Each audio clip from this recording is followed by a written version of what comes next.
So today we are going to discuss about limbic system. Limbic system. Now, first of all, the limbic system anatomy. Anatomy of the limbic system. You can see on the right section through the brain showing the position of the limbic system.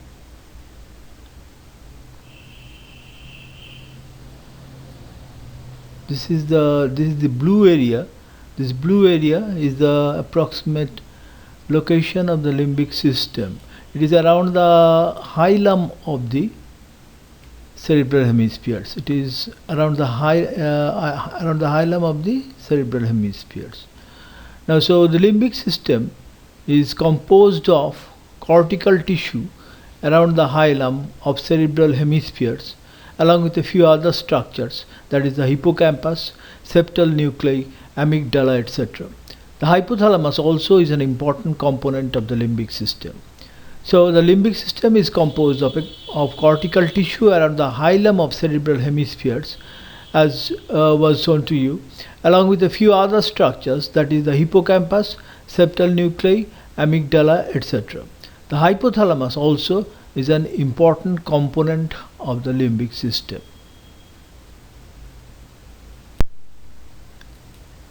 Now, the limbic system was previously called rhinencephalon due to its wrongly presumed function related to olfaction, but it is now clear that this system has limited olfactory function. So, the limbic system was previously called rhinencephalon due to its wrongly presumed function related to olfaction. It was presumed that it has some olfactory function, but it is now clear that this system has limited olfactory function, has very limited olfactory function. Now, the structure of the limbic cortex is significantly different from that of the neocortex. Limbic cortex has only 3 layers instead of 6 as found in neocortical areas. So neocortical areas show 6 layers, whereas limbic cortex has only 3 layers. Now, the type of cortex is of a more primitive nature and it is called allocortex. The type of cortex is of a more primitive nature and is called allocortex. In spite of the remarkable changes in the brain due to evolution, the limbic lobe has retained, even in humans, its primitive structural characteristics. So, due to evolution, the brain has shown remarkable changes, but the limbic lobe has retained its primitive structural characteristics. Now we come to the connections of the limbic system. Now, the connections of limbic lobe are described as the Papage circuit. It is believed to play an important role in emotion. So the connections of limbic lobe are described as the Papage circuit. It is believed to play an important role in emotion. And students, you must note that this Papage circuit may be given as a short note. Now, the cingulate gyrus participates in emotional experience as it receives various sensory emotional inputs by the thalamus and sensory cortex. So, here you can see this is the cingulate gyrus. This receives various sensory emotional inputs by the thalamus. These emotional inputs come by the thalamus and sensory cortex to the cingulate gyrus. Now, the cingulate gyrus projects to the hippocampus. The cingulate gyrus projects to the hippocampus and hippocampus either directly or via the amygdala sends efferents to the hypothalamus. So this hippocampus either directly or via this amygdala sends efferents to the hypothalamus.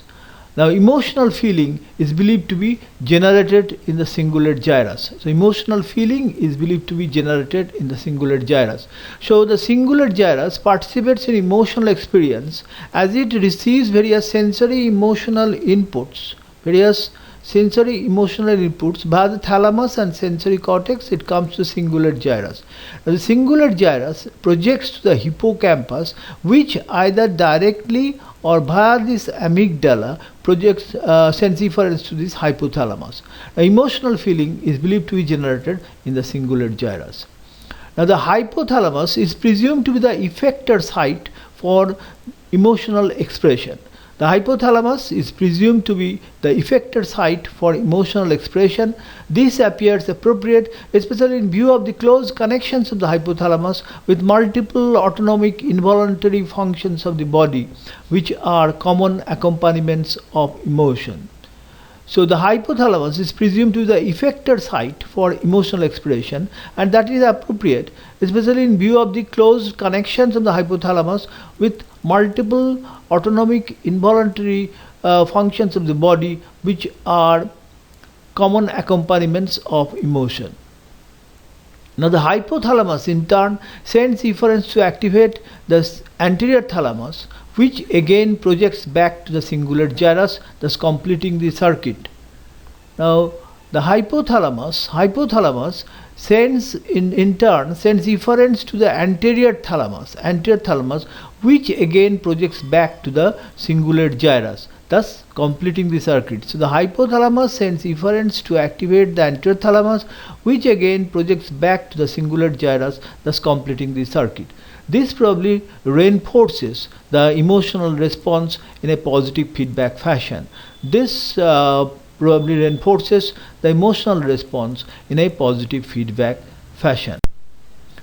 Now, although the cerebral cortex is situated on top of the limbic cortex, there is almost no connection between the two. That is why the limbic lobe was compared to a horse without a rein, where the cerebral cortex was the rider without any control over the limbic lobe.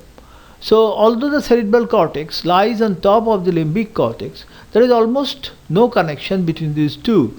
That is why the limbic lobe was compared to be a horse without a rein, where the cerebral cortex was the rider without any control over the limbic lobe. So, the cerebral cortex was the rider, but it has no control over the limbic lobe. Now, but it is now apparent that although connections are few, they undoubtedly exist, and the cerebral cortex does influence the limbic cortex and vice versa. Now it has become clear that although there are few connections between the cerebral cortex and the limbic cortex, undoubtedly there are connections, and the limbic cerebral cortex does influence the limbic cortex and vice versa. However, unlike voluntary actions executed by the cerebral cortex, the emotional functions of limbic cortex cannot be initiated voluntarily. So, whereas the cerebral cortex executes voluntary actions, the limbic cortex, the emotional functions of the limbic cortex, that cannot be initiated voluntarily. Another important aspect of limbic function is that the emotional responses are prolonged. So, another important function of limbic function is that the emotional responses are very prolonged. They persist long after the stimulus has stopped. And this is probably due to long-lasting after-discharge characteristic of neurons in the limbic system. This prolonged emotional responses are due to the long-lasting after-discharge characteristics of neurons in the limbic system. Next we come to a very important thing and very interesting one, the Kluver-Bucy animal. This may be given as a short note. Now the two scientists, Kluver and Bucy, performed bilateral temporal lobectomy, which also included amygdala, in monkeys. They performed this operation in monkeys and demonstrated the remarkable emotional changes in the monkeys caused by the operation. So the two scientists, Kluver and Bucy, they performed bilateral temporal lobectomy, which also included the amygdala. They performed this operation in monkeys and demonstrated the remarkable emotional changes in the monkeys caused by the operation. These animals showed the features which are known as Kluver-Bucy syndrome. Now these are remarkable docility, The animals show remarkable docility, excessive sexual urge, often mounting animals of the same sex. The animals showed excessive sexual urge, often mounting animals of the same sex. The visual agnosia, then forgetfulness. The animals were very forgetful. Then compulsive tendency to examine things orally. They had a compulsive tendency to examine things orally. And fearlessness, even picking up snakes, which normally evoked fear in the animals. These animals showed fearlessness. They were devoid of fear, and they even picked up snakes, which normally evoked fear in the animal. Now, next we come to another topic which also is very important for the purpose of examination, as it may be given as a short note, that is sham rage. This term was coined on the erroneous belief that the rage response in animals suffering from diencephalic and forebrain damage was a purely physical response without any emotional involvement. So this term sham rage was coined on the erroneous belief that the rage response shown by the animals suffering from diencephalic and forebrain damage was a purely physical response without any emotional involvement. That is, this rage response was a purely physical response. It had no emotional involvement, and that is why it is called sham rage. However, it is now clear that these animals definitely dislike the rage response. Now it is clear that these animals definitely dislike the rage response. These animals could be trained to use a lever to avoid a rage producing stimulation. They could be trained to use a lever to avoid a rage producing stimulation. This is a type of conditioned avoidance response which clearly confirms the presence of an unpleasant emotional feeling on the part of the animal. So this is a type of conditioned avoidance response, that is, use of the lever to avoid a rage producing stimulation, and this clearly confirms the presence of an unpleasant emotional feeling on the part of the animal. This proves that the rage response in these animals is both emotional and physical, and not a purely physical sham response as was previously thought.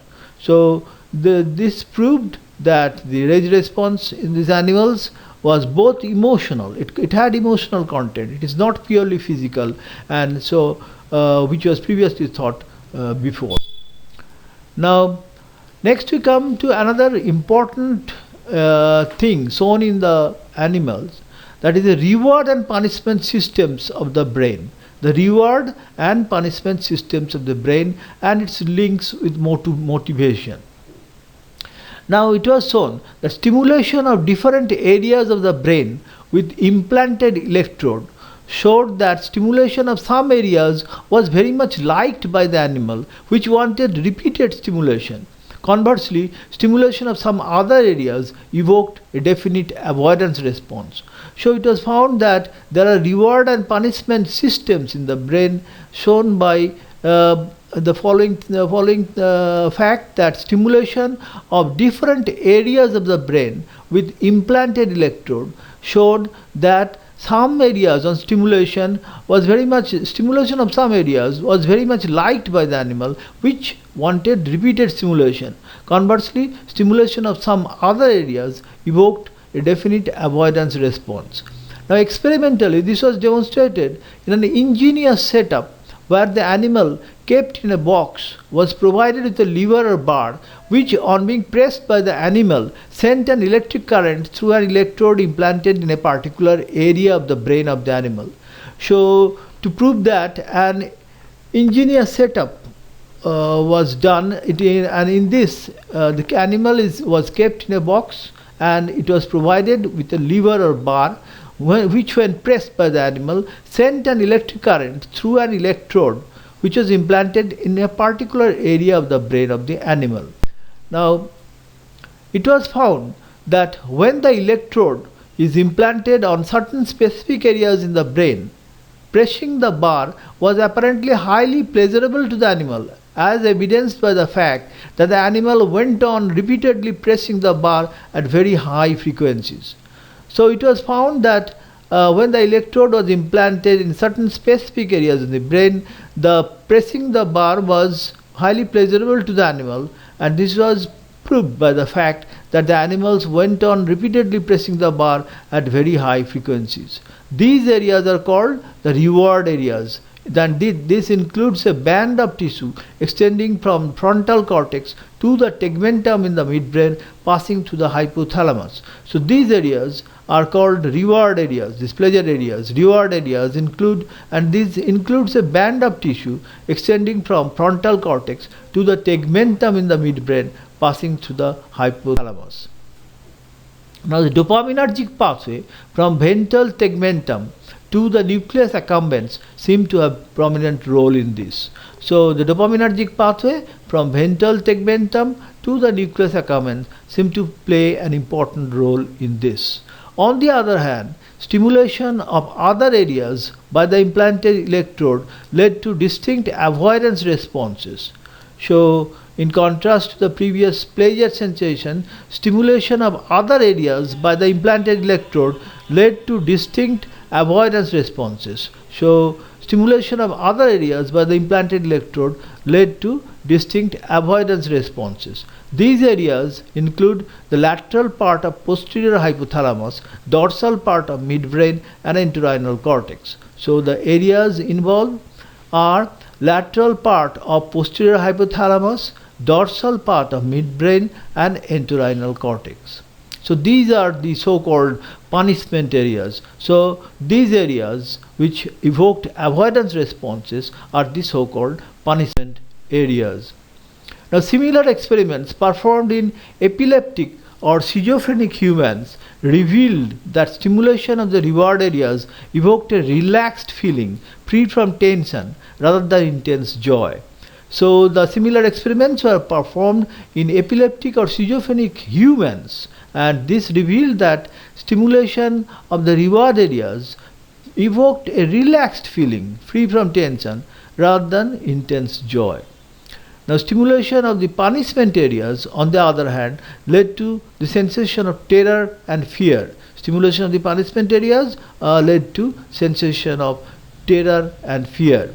It was further observed that this self-stimulation of reward areas probably involved stimulation of postsynaptic D3 dopamine 3 receptors by increased amounts of dopamine, particularly in nucleus accumbens. So it was further observed that this self-stimulation of reward areas probably involved postsynaptic D3 receptors by increased amounts of dopamine, particularly in nucleus accumbens.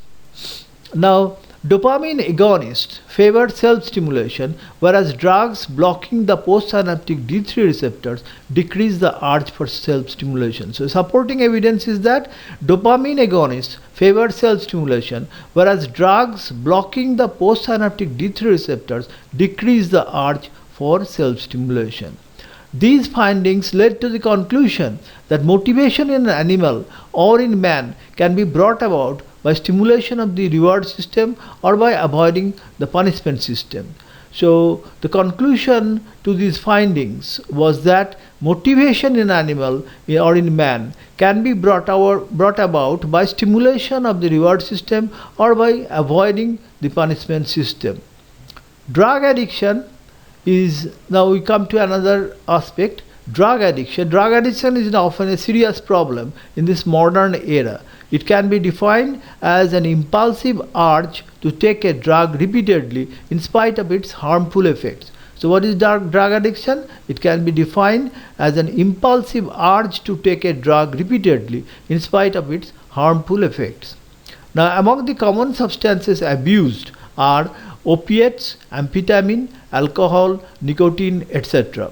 So the common substances abused include opiates, the opium derivatives, amphetamine, alcohol, nicotine, etc. All these substances have been shown to raise the concentration of dopamine acting on D3 receptors in nucleus accumbens. So all these substances have been shown to raise the concentration of dopamine acting on D3 receptors in nucleus accumbens.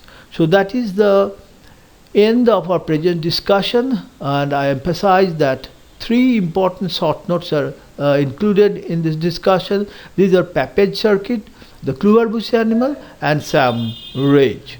So you must read these things carefully.